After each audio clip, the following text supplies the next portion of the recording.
Hi guys, welcome back to the channel. Today we are featuring this very cool looking watch from the brand Ball.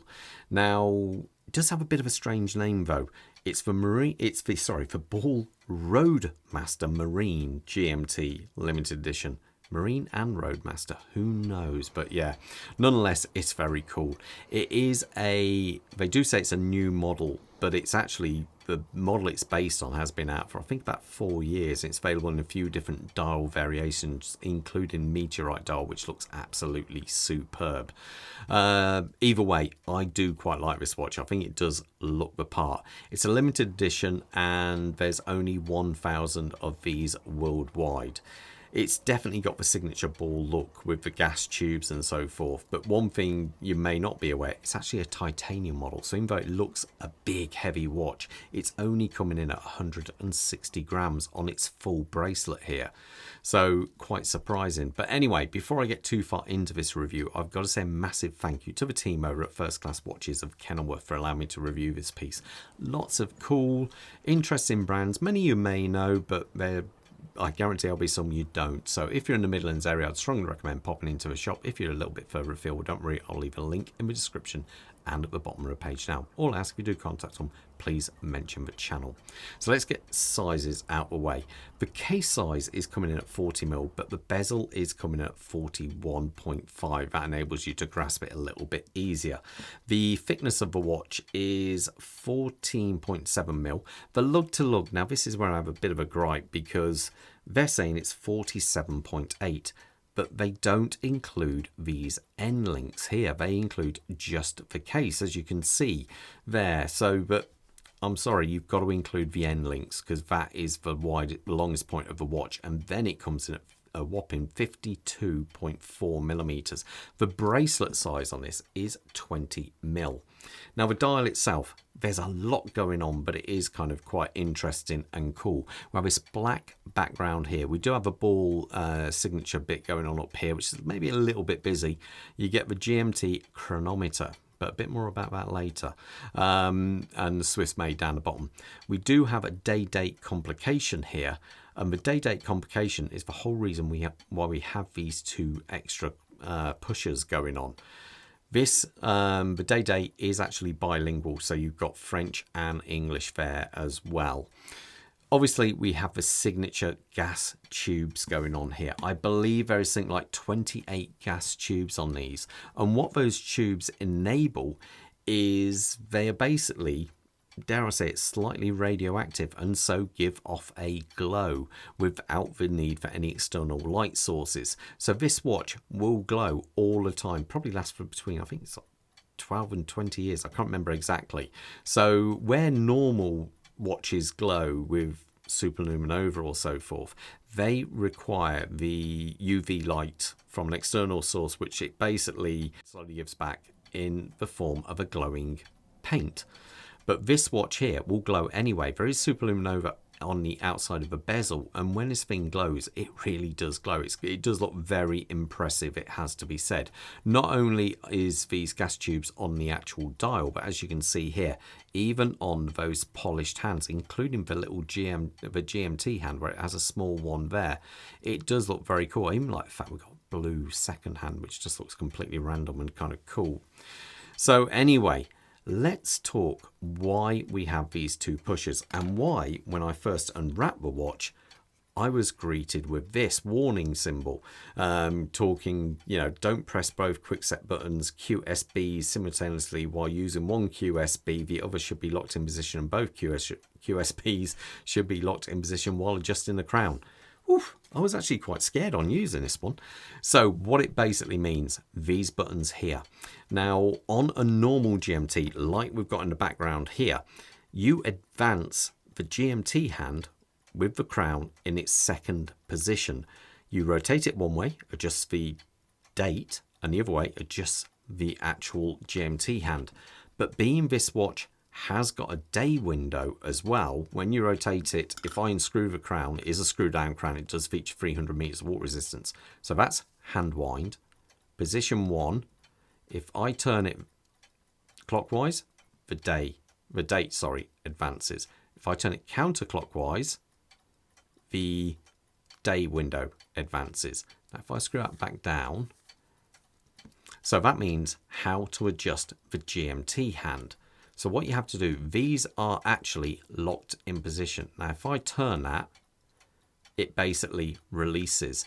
The way it does this, and it's such a simple, nice design, it's almost like on this here. When you rotate it one way, it locks, and these will be 90 degrees to each other, and then it opens. Simple and nice. And so that will retard the actual GMT hand there. Now, if I lock this one, he says, I've got to remember how to do it. So you, no, not quite. That's locked. Now I turn this one, I can advance the GMT hand. It's quite a cool way of doing it actually. So how you read the time on this at the moment is saying 2 minutes to 2. If you use the GMT hand as a standard way, that will then be 2 minutes, forget this one, to 4 o'clock in the afternoon. Now, if you want to be really flash and you can remember how, you know, the time settings, you can also rotate this bezel. Now this bezel is very stiff, but kind of ever so satisfying how it actually rotates. So suddenly that is 2 minutes to 1600 hours. So you can actually rotate that, and it's a very solid, very positive click you get on that. So I have to say it is quite good, and you do get half mark intervals on there. So you can actually do, yeah, there are some countries with which are in between, not a solid 1 hour, but half hour. So you can do that there. So it is actually quite nice. Let's lock that. I don't want to accidentally, you should never press these together, they do say.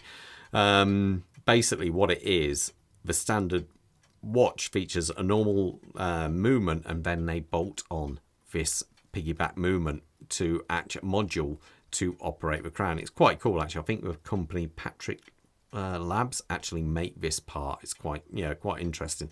But anyway, now let's talk about the crystal. The crystal is a sapphire crystal. It's a double domed with AR coating. I believe it's only on one side the AR coating on this one, but nonetheless it is very cool. The bezel itself does feature fully loomed numbers going on the outside, and it is a ceramic bezel. Is it actually recessed? Yeah, I believe it's recessed. So it does look very, very tidy, I have to say. Now, the case of the watch, you get this nicely sculpted down case. It is made of titanium. As I say, it looks like it should be a lot heavier than it is, but it is surprisingly light. The crown is a screw down crown and is actually signed on there. Say 300 meters of water resistant to this one, so it is proper dive capabilities. But being it hasn't got a Lume pip, it's not a true diver's watch. So I am surprised they didn't just light up one of the, yeah, like maybe light up one with a different color, and then you could have always known that as your reference point. Not that anyone ever used these as a proper dive instrument anymore, but it would have been kind of nice. Now the back of this, you get to see the movement through the display case back there. Now they call it the RR1203C movement. What that actually is a Sleater SW200. But it does come in its chronometer spec variation. But I put this on the time grapher, and I was quite surprised because it was reading +8 seconds. Now I thought, okay, maybe it's magnetized. I demagged it, didn't make any difference. I then let it run for a couple of hours, seeing if that might, break it in a little bit more. No, it was still saying +8. I did try it in a few different positions though, and I think one was coming at +4. It might level out on the wrist, I don't know, to be fair, but it should do, being that it is a chronometer spec watch. But nonetheless, it is very cool. It looks, really nice. The actual bracelet on this one is a titanium and steel bracelet, they do say, and it is a proper screwed bracelet. But being that it is a sports watch, I am surprised it comes on a butterfly clasp. I would have thought they would have had a normal clasp with micro adjustment, being that it's, a sports model watch. Normally you want micro adjustment, it needs to fit the wrist really, quite nicely. You do have these small links here, which do enable a certain amount of micro adjustment. So overall, it does look the part though, nonetheless. Now they do say that it has 5,000 G shock resistance. I can only presume there's a rubber gasket at some point around the movement, because the movement is, apart from the module, a standard movement. So, well, standard as in a chronometer spec, standard movement. So it is quite interesting to see if they've got like a rubber ring around it, which just absorbs a little bit of impact. So anyway, let me put this on my wrist so you got an idea how it looks. A quick wrist check. I thought I'd wear, let's zoom out. I thought I'd wear my GMT. So you get an idea how these look together. You know, technically do the same thing, but obviously the Rolex Batman is a little bit more expensive, but also it's thinner. I think it's only like 12mm versus the 14.7 on that. My wrist size is 7¼ inches. So if I put it on, it's around about 18.5 centimeters.